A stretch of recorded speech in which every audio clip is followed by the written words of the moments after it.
Chers amis, Shabbat Shalom.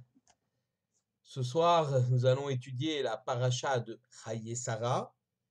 Chaye Sarah, eh bien, qu'on peut traduire la vie de Sarah, en fait, débute par la mort de Sarah. Vayu Chaye Sarah, Mea Shana, Vesrim Shana, Vesheva Shanim. La vie de Sarah fut de 100 ans, 20 ans et 7 ans. Cette façon d'énumérer les années de sa vie, en fait, c'est un enseignement que rapporte Rashi. Elle était belle à 100 ans comme à 20 ans et pure de toute faute à 20 ans comme à 7 ans. Et puis un peu plus loin, il est écrit Vayakom Avraham, Me'al Penemeto. Avraham s'est levé devant son mort, sa femme, donc pour qui il a fait une raison funèbre. Vaïdaber et Benechet les morts, et il parla aux enfants de Chet. Tenez-li, pardon, Achuzat Kever, Imachem, donnez-moi une propriété de sépulture parmi vous. Ve'ekvera metim elefanai, et je vais enterrer mon mort de devant moi. Les versets, effectivement, débutent par cette idée, cette volonté de Abraham d'acquérir un terrain pour enterrer son épouse Sarah. Les fils de Chet vont lui proposer un terrain dans leur cimetière, ce qu'Abraham va refuser. En fait, Abraham veut acquérir la grotte de Marpella, Meharat à Marpella, pour y ensevelir Sarah. Car cette grotte est bien particulière. Nous sommes à Hebron, dans cet endroit, cette ville qui deviendra le début, une des villes les plus importantes. Au début, en effet, de la royauté de David, David va régner d'abord sur Hebron avant de s'emparer de Jérusalem, mais c'est également le lieu de sépulture de Adam et de Chava, puis d'Abraham et de Sarah, de Yitzhak et de Rivka et de Yaakov et de Léa. Donc Abraham veut acquérir cette sépulture et il va tout faire pour l'acquérir. Il va demander au fils de Chet d'intercéder auprès de Ephron, le propriétaire de cet endroit, pour qu'il veuille bien lui céder la grotte et le terrain qui se trouve au-dessus, afin d'y enterrer Sarah. Ephron, après de nombreuses tergiversations, lui avoir annoncé que d'abord il lui offrait finalement lui vendre à prix d'or. 400 shekels d'or, d'argent. Mais, ce qui est intéressant d'abord, c'est le nom Marpella, double. Rashi nous explique, chez Kfula Bezugot, cette grotte était double par les couples qui s'y trouvaient. Nous avons dit Adam et Chava, Avraham et Sarah, Yitzhak et Rivka, Yaakov et Léa. On sait également, Rashi nous le précise, et ça a été prouvé depuis, qu'il y avait en fait deux grottes, une un peu plus haute que l'autre, qui communiquaient par un couloir, ce qui peut expliquer également le terme de Marat à Marpella. Alors il faut essayer de comprendre pourquoi ce lieu est si important, et Abraham va tout faire pour essayer de l'acquérir. Deuxième point, il est rapporté dans Bereshit Rabbah, dans le Midrash, au nom de Rabbi Eliezer, Kama diot mishtapechot et kama kulmusi mishtaberim kedel lirtov benechet. Combien de plumes se sont brisées et combien d'encre a été utilisée afin d'écrire le mot benechet. Asara peamim, 10 fois le mot chet, fils de chet, va être inscrit dans la Torah, comme les Aseret Adibrot. Donc les fils de chet auront ce mérite extraordinaire finalement d'intercéder auprès d'Ephron pour qu'Abraham acquiert cette grotte de Marpella, et leur nom va être cité par 10 fois, comme les 10 commandements, comme s'ils avaient le mérite d'avoir accompli les 10 commandements, alors que ce ne sont que des habitants cananéens. Et termine le Midrash, le Lamdecha, pour t'apprendre, chez Kol Mishéou Mevaré Mekacho Shel Tzadik, celui qui va donc permettre les affaires, l'acquisition par un tzaddik quelque chose, que Ilou Mekayem Aseret Adibrot, c'est comme s'il accomplit les 10 commandements. Donc il y a une Mahala, c'est-à-dire une grandeur des fils de Chet, qui ont permis à Abraham d'acquérir la grotte de Marpella. Une grandeur qui est comparable à l'accomplissement des 10 commandements. Pourquoi cela? Pourquoi est-ce si important pour Abraham d'acquérir et quel rôle ont joué les fils de Chet là-dedans. Autre question intéressante, c'est marqué Vatamot Sarah, Sarah est morte, Vayavo Abraham lispod le Sarah velifkota. Abraham est venu faire le hesped, c'est-à-dire l'oraison funèbre de Sarah, et la pleurer.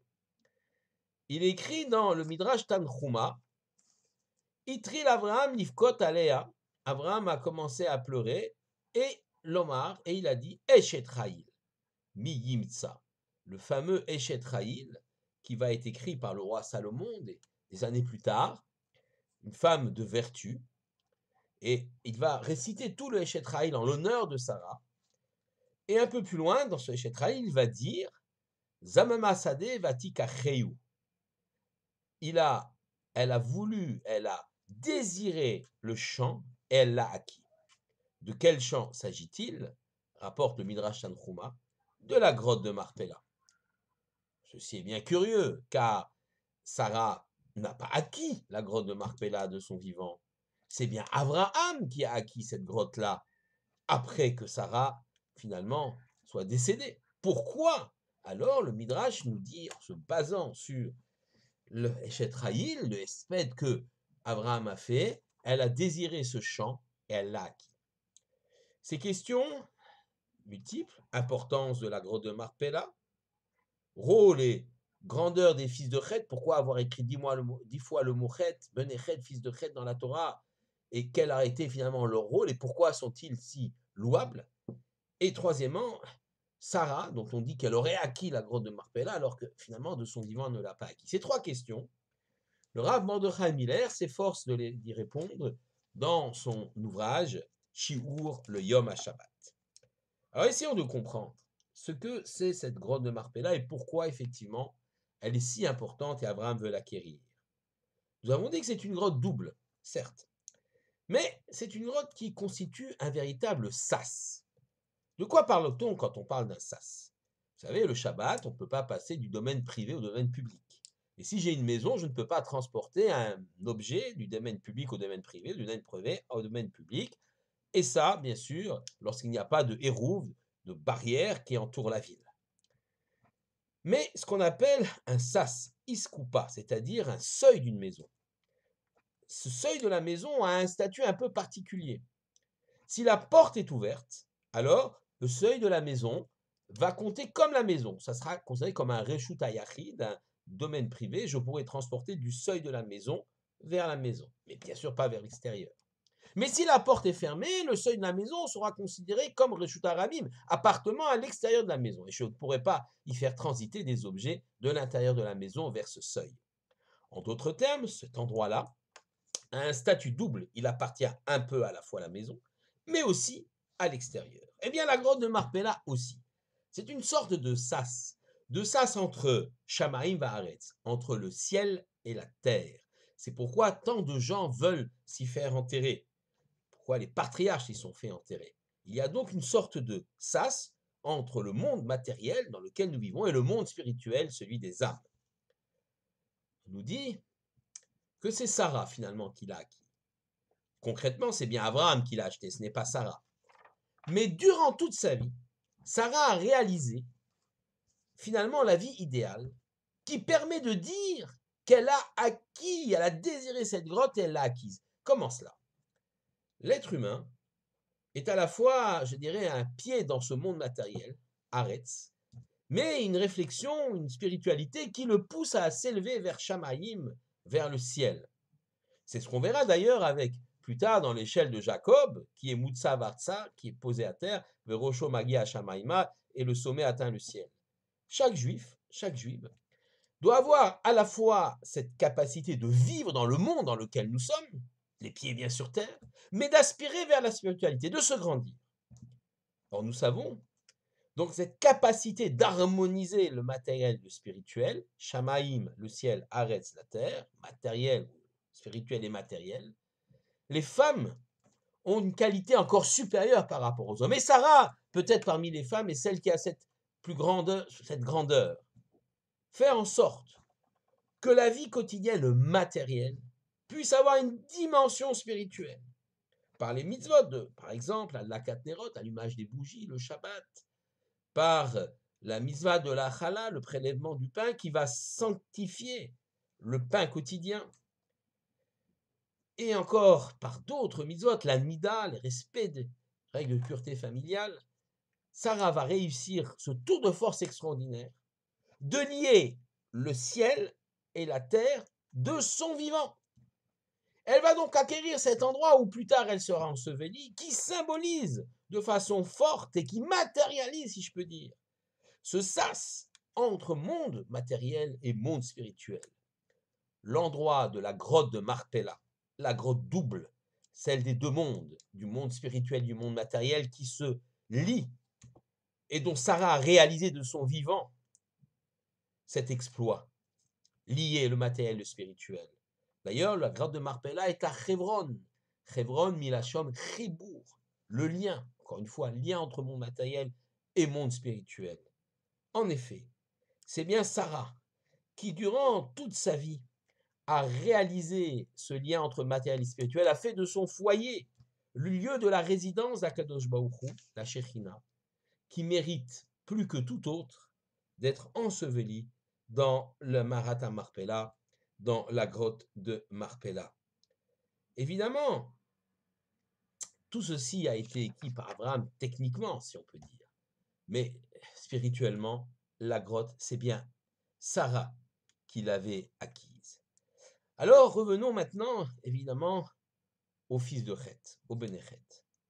Pourquoi sont-ils dignes de louange? Pourquoi ce qu'ils ont accompli est essentiel et mérite vraiment une récompense? La récompense est d'avoir été écrit par 10 fois dans le texte de la Torah. Une récompense comme s'ils avaient accompli eux-mêmes, des Cananéens qui ne sont pas hébreux, comme si eux-mêmes avaient accompli les 10 commandements. Tout simplement, ils ont aidé le tzaddik à acquérir cette grotte. En vérité, ils ont aidé Abraham à réaliser sa vocation d'hébreu dans celle des Hébreux, comme tous les Juifs le feront, devront le faire par la suite. D'acquérir l'endroit qui symbolise le mieux le lien entre le monde ici terrestre et le monde d'Akadosh Baruch Hu. Le rôle des Juifs n'est-il pas d'établir ce lien entre l'univers dans lequel nous évoluons, éminemment matériel, où Dieu n'apparaît pas, où la morale semble absente, et notre aspiration à ce monde spirituel, faire en sorte finalement qu'il y ait plus de présence d'Hachem sur terre, plus de lois, plus d'équité, faire en sorte que finalement ce monde matériel ait un sens, lié, Chibour, comme on l'a dit, comme Hebron, Shamaïm Vaaretz, le ciel et la terre. Tel est le rôle que nous avons par l'intermédiaire des mitzvot. Et Abraham nous a montré le chemin et les fils de Chet l'ont aidé, ont été un support, une aide extraordinaire pour pouvoir réaliser ceci. Alors, dorénavant, nous accomplirons une mitzvah, pensons effectivement au fait que nous sommes en train, en tant que juifs, de réaliser ce lien extraordinaire entre le monde matériel dans lequel nous vivons et le monde spirituel vers lequel nous aspirons, celui de l'éternel, celui de la révélation, et espérons que dans un temps proche, tout ceci puisse devenir clair avec la venue du Mashiach Tzidkeinu Bimera Beyamenu. Amen. Shabbat Shalom à tous.